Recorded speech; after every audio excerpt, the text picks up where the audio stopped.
This is the Juice on the Cuse Podcast, covering Syracuse basketball, lacrosse, and football. It is another episode of the Juice on the Cuse Podcast. Wes Cheng alongside Brad Bierman. Thanks so much for joining us on this Tuesday, June 16th, 2026. So much to talk about with Syracuse as always, and we begin today's show with the football team.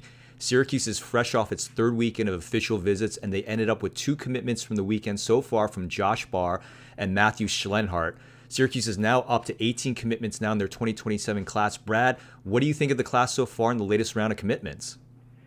I certainly like what I see so far, and it's interesting, Wes, with those 18 commitments, I was breaking it down, and half or 9 come from two states, New Jersey and Florida, and I think that says a lot about the recruiting for this 2027 class, kind of fitting a pattern we've seen in Fran Brown's tenure so far. But we know his love for New Jersey, his home state area, and the players coming out of the Garden State. And, of course, we also know his love for players from the Sunshine State in Florida. And it's a great mix. And then you look at the other commits from 7 other states. So spreading it out where it says to me, Syracuse certainly identifying the players it wants and then going heavy to recruit those players to fill needs. And we see no 4 or 5 stars. That's Syracuse recruiting, right, Wes? I mean, that's going to be the exception, not the rule. And those players certainly get highlighted like Calvin Russell last year. But I think these are great athletes that fit the Syracuse system moving forward and are going to get coached up by a better coaching staff moving forward. So, Brad, I had a chance to catch up with Schlenhart. One of the things he said was, and I quote, "You can tell they really care about their players. I also love how they compete and win in a tough division like the ACC," end quote.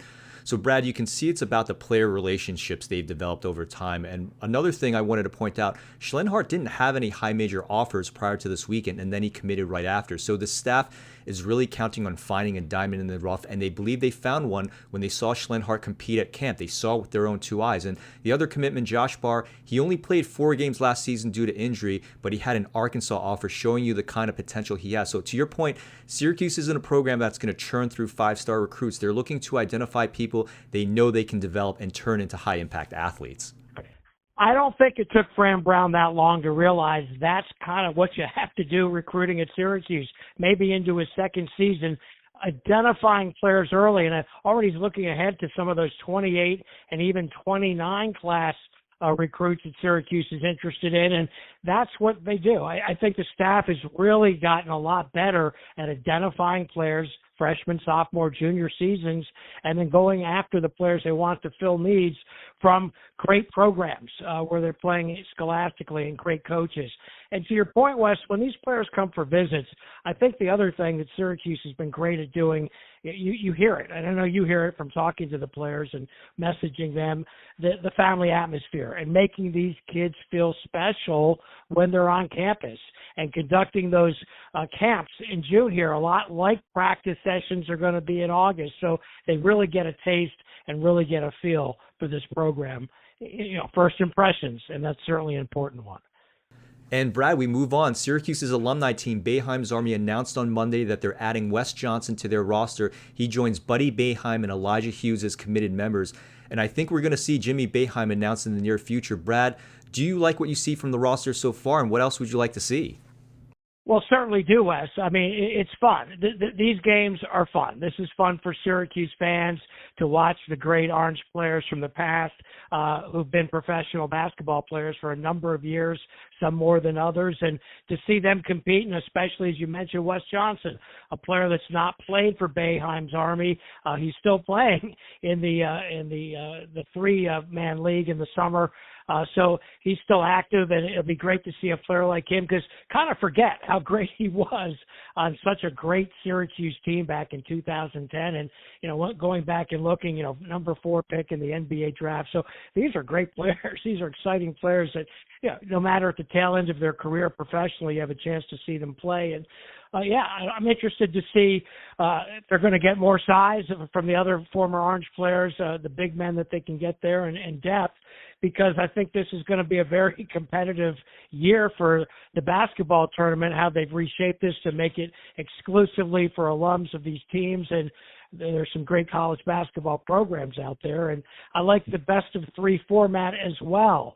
Syracuse going up to open up against the Seton Hall alum. And I think that makes for, really interesting to have a best of three competition there in a home away format.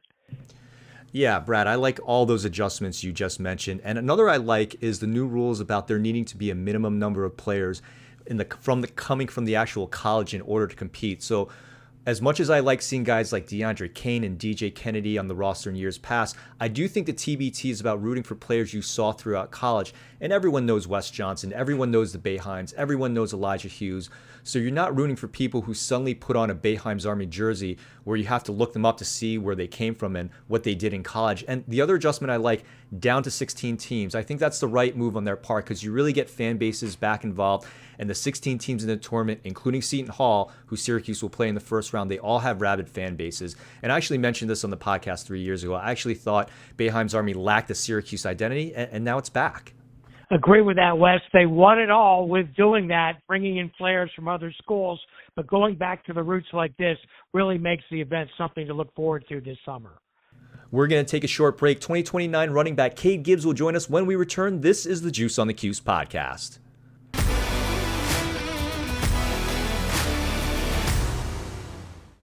Back on the Juice on the Cuse podcast, Wes Cheng here with you. Syracuse has been hosting recruits on campus for franchise camp since the start of June, and one of those who came through Central New York to compete is 2029 running back Kade Gibbs, who already holds a Syracuse offer. He joins us on the podcast today. Kade, how are you?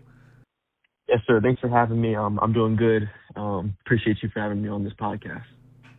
Absolutely, Kade. I want to get you started on this one. You were recently at Syracuse franchise camp. How did that camp go overall for you? Yep. So the camp went really well.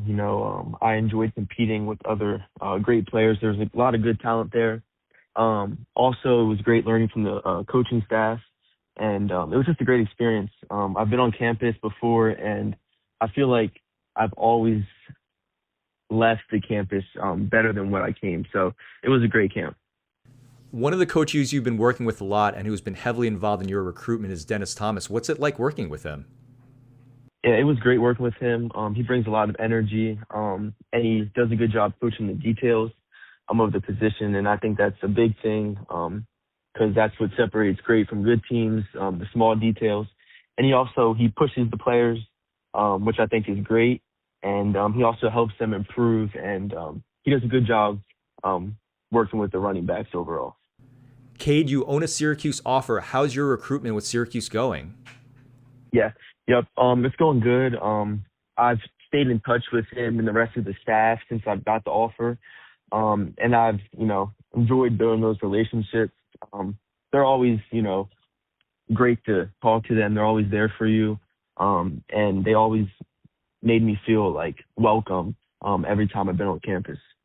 So you mentioned this before. You've been up to Syracuse 5 times. What are your favorite parts now that you've seen the school and you've gotten familiar with it? Definitely the coaches. The coaches are really there and care for you. So the people, and I always, enjoy being around them. The facilities are also nice. And, I've had a chance to tour the facilities, so they have very nice facilities. And, I just learn something new every time I'm there. So definitely the coaches, I would say. Coach Brown, the head coach, he's a great coach. And then Coach DT and the whole recruiting staff. So they're great people. What does it mean to hold an offer from Syracuse to you? It means a lot. Syracuse is a great program, like I said, with, good coaches. So being offered by them, I'm very thankful for it. And it just shows, all the work that I've put in is paying off. You play both sides of the ball at linebacker and at running back. Let's start with the defensive side of the ball. Tell me about the kind of linebacker you are. Yeah, at linebacker, I'm physical and aggressive. I like to play downhill and filling gaps. My first step is forward always, and making tackles. And then I also love being around football and just, bringing energy on defense because ultimately defense is what wins football games. And of course, you're being recruited at running back at Syracuse. So tell me the kind of style you play on offense.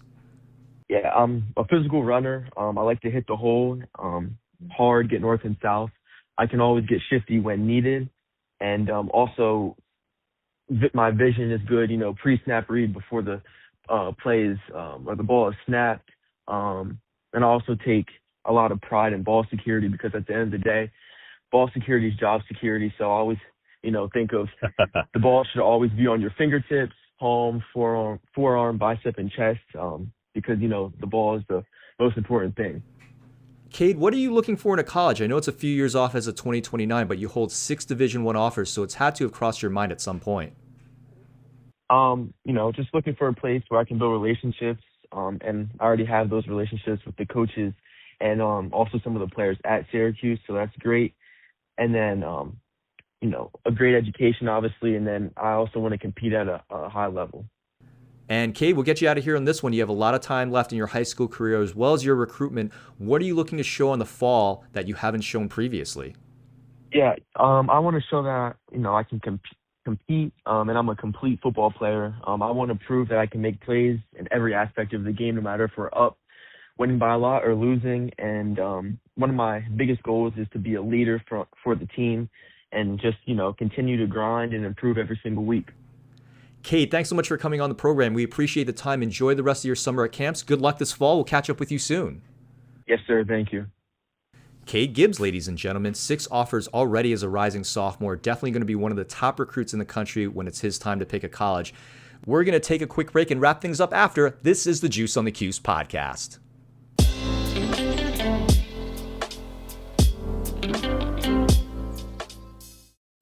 Back on the Juice on the Cuse podcast, Wes Cheng alongside Brad Bierman. Thanks for listening to the show, and don't forget to hit subscribe, leave a 5-star rating, and write a review. You can find us on Apple Podcasts, Spotify, Amazon Music, YouTube, or wherever you get your podcasts. Brad, we are right at the end of our show. You got a closing thought for us?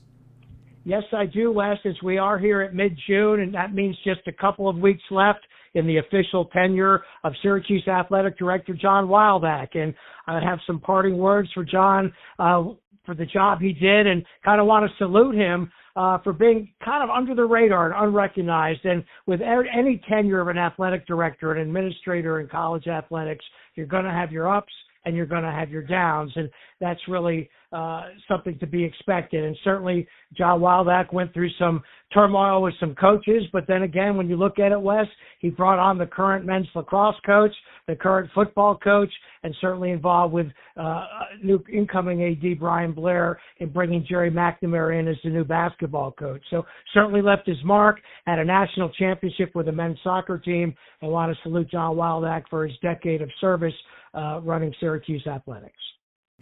Brad, my closing thought is on a 53-year losing streak for the Knicks. They finally won the NBA championship over the weekend. Of course, there's a Syracuse connection. Knicks point guard and NBA Finals MVP Jalen Brunson's father, Rick Brunson, and current assistant coach for the Knicks, was actually born and raised in Syracuse.